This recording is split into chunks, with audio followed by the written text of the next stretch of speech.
Scotty, are you speaking first? I could.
Testing, testing, mic check 1, 2, 3.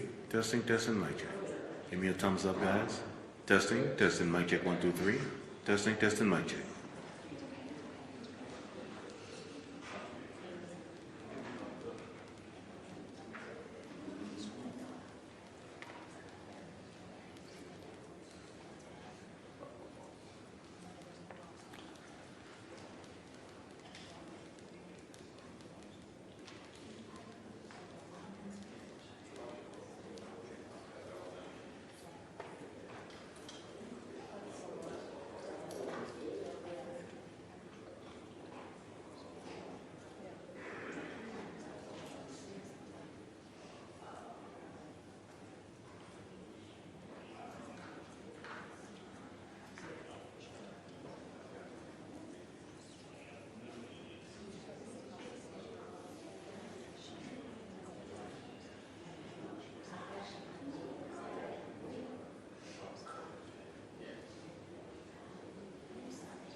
That's like a part of the condition on the fast casual. It's just like a branch. But like the sit down one is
chasing him.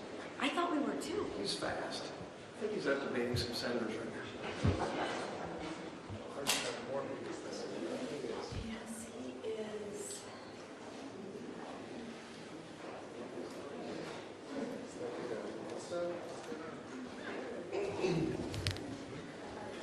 Heads up. We thought we were chasing him. Sorry. You're just way too fast. Well, good morning and welcome to day 9 of the Democrat shutdown. We give you a daily update here to just talk about what's happening and where we see things headed. Joined here by our leadership team and, of course, Chairman Mike Bost, who will talk with you about the pain that's being inflicted on veterans in particular. He runs that committee. I just want to summarize everything this morning as I've been doing on some interviews earlier today. This morning, Americans are watching a remarkable split screen. Two things happening simultaneously, and there's a rather stunning contrast between the two. On one screen, you see President Trump and Republicans delivering for the American people. You see President Trump and Republicans cutting taxes for hardworking American families. You see us ending the border crisis, ending the crime crisis. You see us eliminating fraud, waste, and abuse in government, and now resolving violent conflicts around the world. What President Trump achieved yesterday, was announced last night, is a truly historic foreign policy achievement. I mean, it cannot be understated. We should give a whole press conference just about that. The deal that he struck between Israel and Hamas will achieve incredible results, not just for that region, but for every peace-loving people around the world, everyone around the world. He's going to bring the hostages home. 2 years they've been in captivity.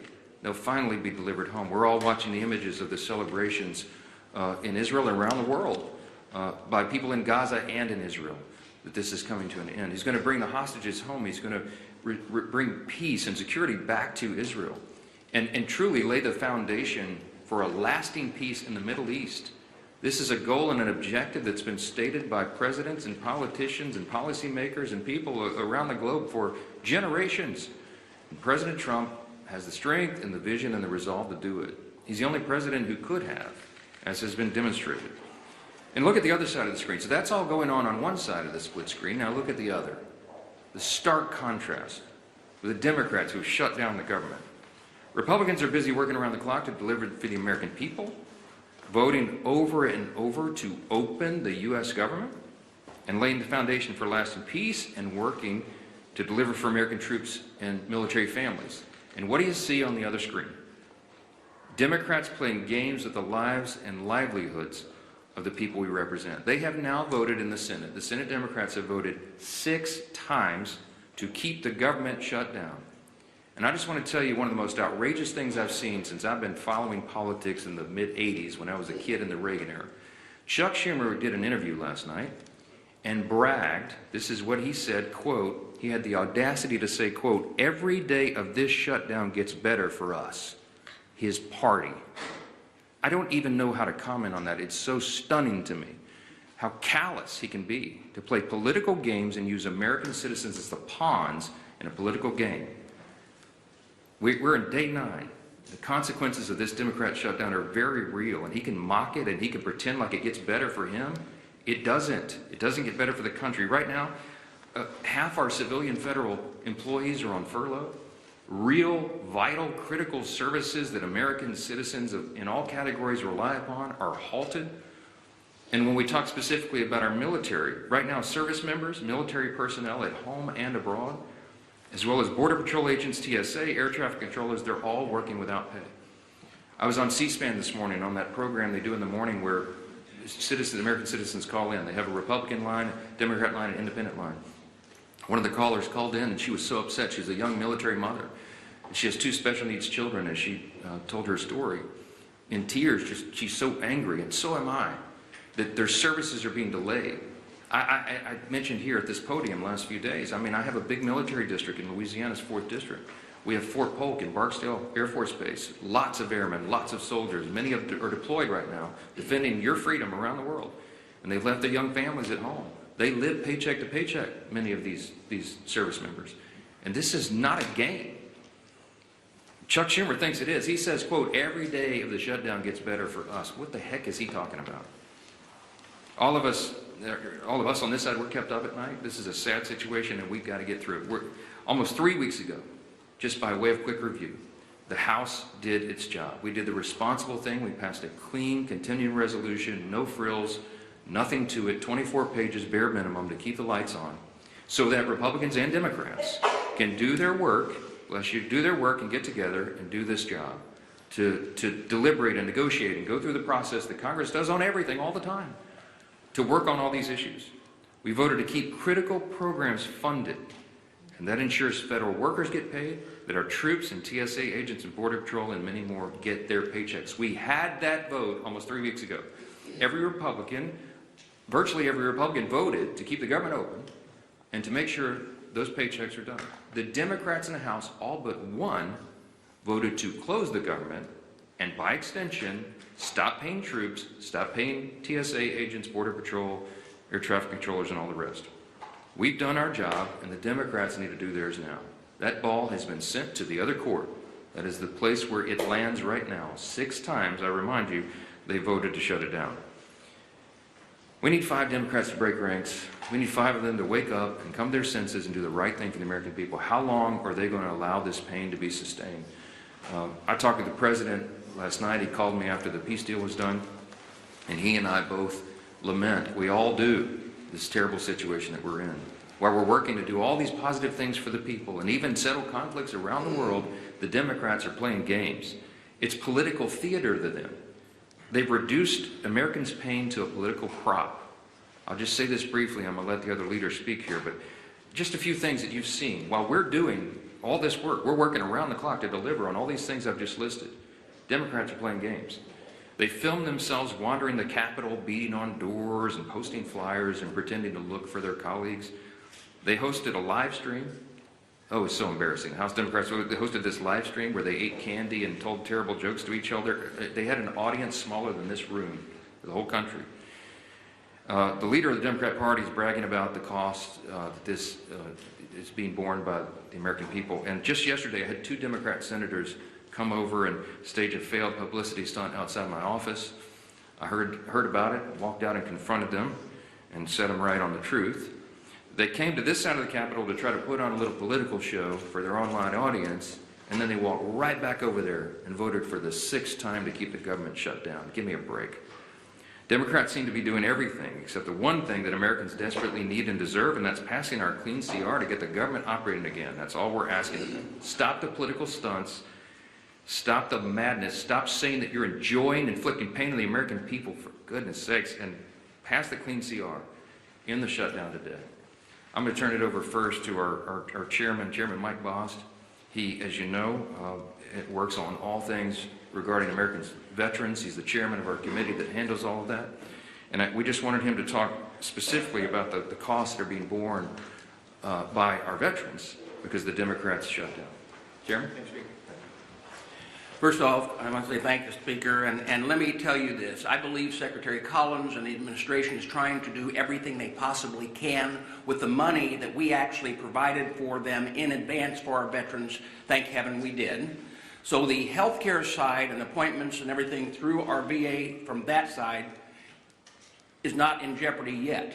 But let me tell you the areas that are and the concerns we have. In the CR that we pushed over 3 weeks ago now, we actually had extenders for certain programs that are vitally important, like the Fox Grant, which provides mental health in contracted mental health for many of our veterans who the suicides continue to happen at 17 a day.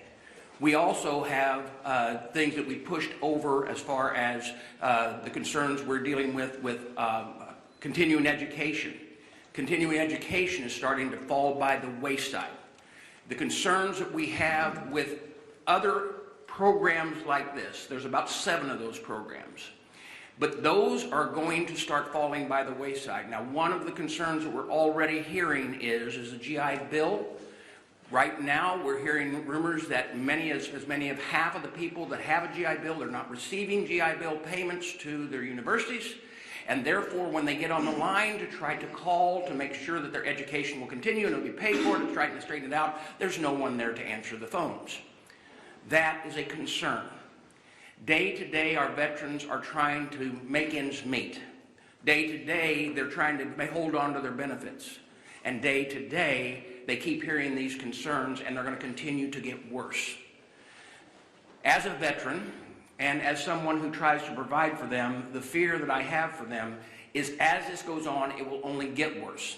It's not a game. It affects real people's lives. Another program that's out there that is concerning is those that might be needing home health care. Those are private providers. Now, like I said, Secretary Collins is trying to shift things around, but the authorization language expired on the 1st of October. Folks, this is not a game. It's very, very serious. And let me tell you this as well. As I watch us coming up on the deadline on the 15th, that the first time that our not only our veterans in dealing with this, but our military personnel, our young enlisted that may have spouses and children that are making it payday to payday, are all of a sudden trying to figure out, I'm living payday to payday, but I'm going to get no pay due. Let me tell you, that's personal to me. That's who I was. When I joined the United States Marine Corps, I was 18 years old and turned 19 in boot camp, got married out of boot camp, had a child, and for a short period of time, it was during the Carter administration, and we were living payday to payday. And when you saw no pay due, not everybody's got a parent that they can call. And you don't have a credit rating where you can actually call a banker. And you know what? Rent's still due. Food's still got to be put on the table. And for someone to say, hey, you know what? It's getting better for us every day. It's not getting better for them every day. And they are the people that are standing on the front line to keep this freedom of this nation in place. We are going to continue to do our job. We did our job. We sent it to the Senate. All of these things that I talked about were in that continuing resolution. And we made sure from our part at the VA committee that they were. It is time that the Democrats quit playing games with those people who they claim that they're all for, our veterans and those who serve this nation. Thank you. Well, thank you, Mr. Chairman, and it just shows you the real cost of a government shutdown that Chuck Schumer's imposed on the country. We hear over and over these stories, and we're hearing more of them every day now that we're in the 8th day of this shutdown. The pain that is being inflicted on real people. I did a town hall meeting last night with thousands of people on the call, and a number of people talked about the problems they're experiencing, seniors that want to make sure their Social Security checks are going to be delivered. Obviously, families of military personnel, we know those stories. We hear those stories. And what does Chuck Schumer say? You know, I read you the quote yesterday of a senator just a few days ago who said, quote, "The point of this shutdown is not just suffering for suffering's sake, but to make a point." That was a different senator. And then yesterday, Chuck Schumer, of course, says, quote, "Every day this gets better for us." And so you've got to ask yourself, if you're Chuck Schumer, and a good day for you is defined by how much suffering you can impose on other people, including our men and women in uniform, maybe you need to look in the mirror and check yourself at the door and wonder what it is you're up here trying to accomplish. Is that really why Chuck Schumer ran for office? To inflict pain on other people so that he can have a good day, a better day for himself. When that is your measuring stick for a good day, is how much pain you're inflicting on other American families, you have lost your way. And yet they vote over and over again to keep the government shut down. While trying to talk about other issues, we can be talking about those other issues without inflicting pain on people. We can be debating our differences, as President Trump said he wants to do, by opening the government back up again. And by the way, once we get the government back open again, if Democrats ever come to their senses, we still have a lot of differences to resolve. Those differences don't just get resolved tomorrow. November 21st gets closer every single day too. And then they're going to try to hold the American people hostage again on that deadline for some other unrelated issue so that they can inflict more pain on the American people. But don't worry, Chuck Schumer will be having a good day if that pain's going to be inflicted on others. Thank goodness we have a president in the Oval Office who continues to stay focused on the job he was elected to do by the American people. And Speaker Johnson just pointed out how critically important that job President Trump is doing. You know, as we mark the 2-year anniversary of the horrible Hamas attacks on Israel, President Trump is brokering a release of all the remaining hostages so that those families can finally get closure. Hopefully, some are still alive. We know, sadly, some are not. But those families want to have that resolved. They want to see their loved ones come home. And President Trump has worked tirelessly. He said he would work tirelessly. And bullies around the world. He continues to fight for American families who are counting on him. And then you look at what he has to fight against. He's got to fight against governors who are going to court to block the president from keeping the citizens of those states safe. You're in Chicago, Illinois. You don't care about the party affiliation of a criminal. You just want to be safe in your community, and today you're not. And President Trump is trying to make you safe. You would think your governor for one day would put aside those petty differences and say, well, gee whiz, Mr. President, finally we agree on something. But no, the Democrat Party has made a decision. Every day they wake up and they just want to fight Donald Trump. It doesn't matter what it is he wants to do. He wants to keep communities safe. They're going to fight him on it. He wants to keep the government open. They're going to fight him on it. President Trump wants to make sure our troops are paid. Chuck Schumer wants to fight him on it and talk about how good of a day it is for Chuck Schumer. When that happens, their party has lost their way. And it's not too late to come back. And so there will be other votes. Hopefully, we get 5 more Democrat senators that come to their senses and stop inflicting this pain on the American people. It's causing real harm on families. And hopefully, they stop worrying about what that measuring stick is that says they have a good day only when the American people are having a bad day. Stop inflicting pain on the American people, Chuck Schumer, and open the government up. End this madness. Our whip, time out.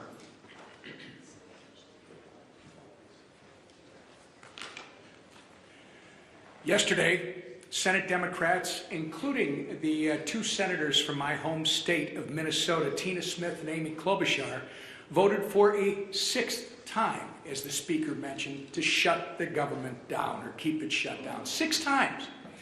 That's 6 times that Senate Democrats have voted against, as Leader Scalise was just talking about, paying our troops. 6 times that they voted against the 13,000 Minnesota National Guardsmen who are showing up to work without receiving a paycheck. 6 times that they voted against supporting federal workers, air traffic controllers, border patrol agents, and the list goes on and on. And why? Because Democrats have decided they'd rather hold the American people hostage than pass the same nonpartisan clean CR that they supported just 6 months ago and that they passed 13 times under the Biden administration. Tina Smith claims she shut the government down so that she can, quote, protect Minnesotans' health care, unquote.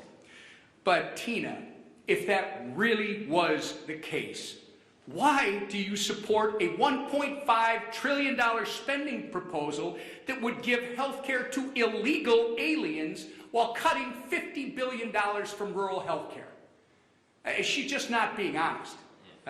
This was never about health care for the Democrats. This has been about picking a fight with President Trump so that they can try to score points with the terrorist wing of their party. It's pure politics, and nothing reveals their true motivations more than Chuck Schumer taking a victory lap, as both the Speaker and the Leader have said, saying every day this gets better for us. So every day that our troops, TSA agents, and air traffic controllers work without pay is a better day than the last. That's disgusting. And every single person in this room should be holding Chuck Schumer accountable for his words. Unfortunately, Minnesota's 2 senators continue to follow Chuck Schumer off the end of the political pier with their needless shutdown. Earlier this week, our entire Minnesota Republican congressional delegation sent a letter to Senators Smith and Klobuchar urging that they please do the right and responsible thing by passing the House's nonpartisan clean CR and end the massive amount of pain that they're inflicting on Minnesotans and the American people. Our message today is still the same, and it's not going to change. All of us are united. It is enough with the games. Pass our CR. Get the government up and running again for Minnesotans. And I say this to my 2 senators, the people that elected you to do your job. Do your job. Your constituents deserve better than this. And with that, I turn it over to our conference chair.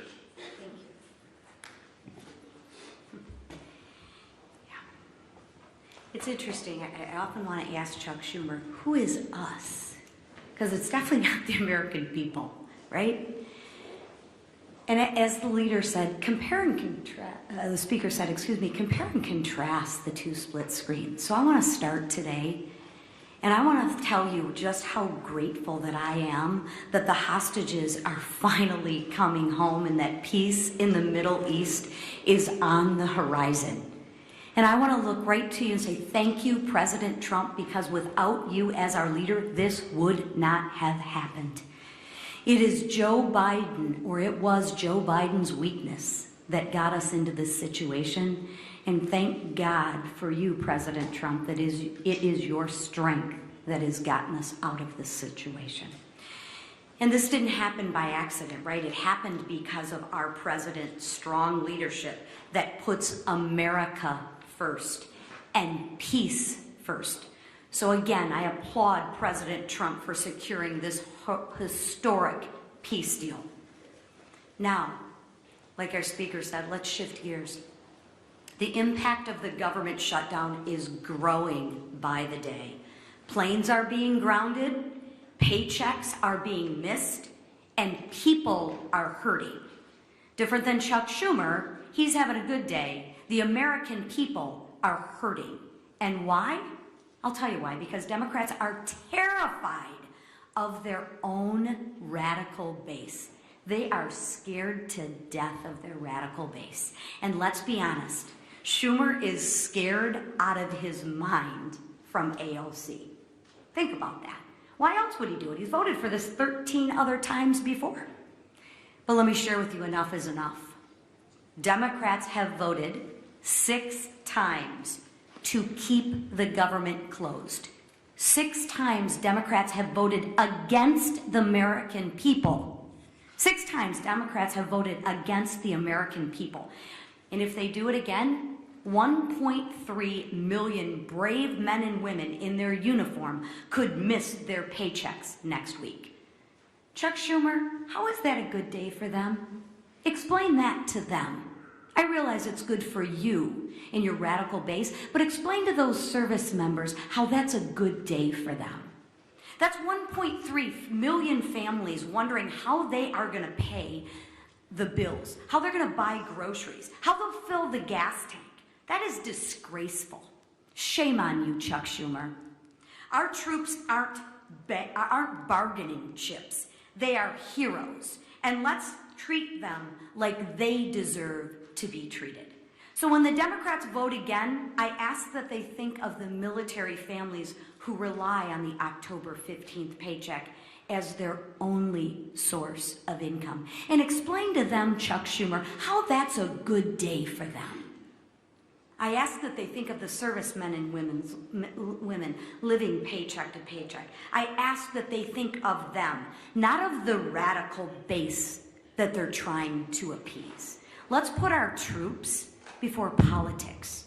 Pass the clean House bill. Open up the government and pay our troops. Thank you.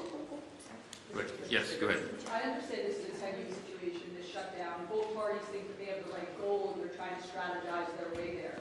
But why not put politics aside and shutdown strategizing aside to pass a standalone bill to pay the military? You mentioned that military mom that was on C-SPAN this morning. Do you ever think that this is lies and not politics, and the shutdown posturing can be put aside for the troops? I'm so glad you asked the question. We're not pursuing a political strategy. The CR is clean. It doesn't have any Republican priorities on it at all. In fact, we're extending Biden-era policies and spending. It's exactly what Chuck Schumer gave you impassioned speeches on as recently as March of this year that must be done, that you don't play games with people's lives. They're the ones playing politics, not us. I've explained this, and I'll say it again.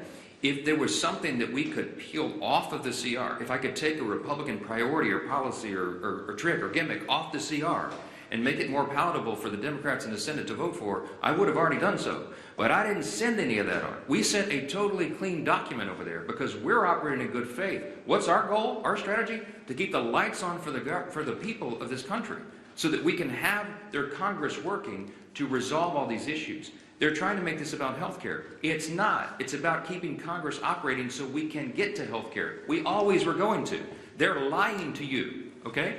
The health care issues were always going to be something discussed and deliberated and contemplated and debated in October and November. It always was. Everybody in the building knows that. It's going on right now. There are conversations that have been going on for months leading up to this. They're lying to you. They're playing political games. They're trying to pretend that a December 31 policy issue has something to do with the fiscal cliff that we faced on September 30th with a shutdown. And they're doing that out of desperation. Why? Because their policies are so unpopular. The Democrat Party's in free fall. They have no leader. They have no policy that they can present to the people. Their platform was reputed in the last election.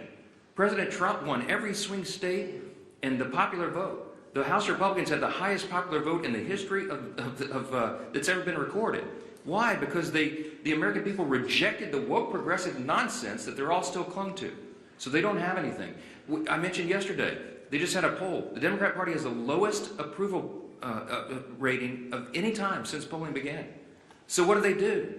They're desperate. There's a rising Marxist wing in the Democrat Party. They're about to elect a mayor of New York City. Chuck Schumer's from New York. He sees a rising Marxist challenge to himself. And there's one thing that Chuck Schumer cares about more than anything else, and that is his Senate seat. The guy's been in Congress for 44 years. He doesn't know how to live life outside this building, and so he will do anything to make sure that he keeps that seat. He thinks the AOC is going to challenge him or some other Marxist. I'm just telling you the plain truth, and I take no pleasure in this. I'm trying to muster every ounce of Christian charity that I can, but this is outrageous. He's playing games with the American people. Real people are being hurt, veterans and troops and everybody, people that rely on these services. God bless America. Do the right thing and open the government. Yes. Yeah. If the goal is to keep the lights on and to protect these veterans and military and service who are being hurt, why not put a standalone military pay bill on the table? We have already voted to pay the troops. We did it 3 weeks ago. We put that bill on the floor, and the Republicans voted to pay the troops, TSA agents, Border Patrol, Air Traffic Patrol, and everybody else. The Democrats voted no. Go pull the records. 3 weeks ago, we had the vote. Only one Democrat voted with us to pay the troops. We've done it. The House has done its job. The reason the House is in here in regular session is because they turned the lights off. We passed the bill, pay the troops, pay all these essential workers, provide services to the American people. We sent it over there clean. It's 24 pages. It's a bare bones document. It has no Republican priorities on it at all. It's exactly what they voted for before. And they decided to turn this into a political stunt. So coming back here and doing it and having a duplicative vote to do the same thing we already did would accomplish nothing. Because Chuck Schumer's going to stop it in the Senate. They're playing games. He's enjoying it. He told you in his own words, every day of the shutdown gets better for us. Golly, it's despicable. Yes, Last question. Yesterday, you came out and engaged Senator Kelly. You called this photo op. Publicity stunt. You called this a publicity stunt. Yesterday, Mr. Lawler went down and confronted Mr. Jeffries afterwards. I guess my question was, you as the Speaker, considering how the tensions are rising in the building, if you had the House here, everybody here, there would be fights in the hallways. Are you concerned, and is it incumbent upon you as the Speaker to try to lower this temperature? We see what happened outside your office yesterday. You engaged with the senators. Mr. Lawler coming downstairs and engaging with Mr. Jeffries, who, he really gave it back to them. But I've not seen that type of confrontation in this building in my 30+ years. I haven't either, Chad, and it concerns me. I've been here longer than you. I know you have. Look, you know, since I got here, January 2017, I've been working on restoring civility to the institution. The first thing I ever did in Congress was draft the Commitment to Civility. I was proud that 52 out of 53 members of my freshman class, as I remember, signed on to that. Republicans and Democrats. Treat one another with dignity and respect. Let's have policy disputes, but not make it personal. This gets personal. Emotions are high. People are upset. I'm upset. I'm a very patient man, but I am very angry right now because this is dangerous stuff. And so, is it better for them probably being physically separated right now? Yeah, it probably is, frankly. I wish that weren't the case. But we do have to turn the volume down. The best way to turn the volume down is to turn the lights back on and get the government open for the people. Do the right thing. We need 5 Senate Democrats. Remember, it's math. We have to have 60 votes in the Senate to do this. Every Republican in the building is voting to open the government. The president wants to open the government. We need a few more Democrats because we only have 53 Republicans in the Senate. We got to have a handful of Democrats to join and do the right thing, and I hope they will. We'll keep you posted, wait for developments, and let's pray this ends soon. Thank you. Is the House in session then?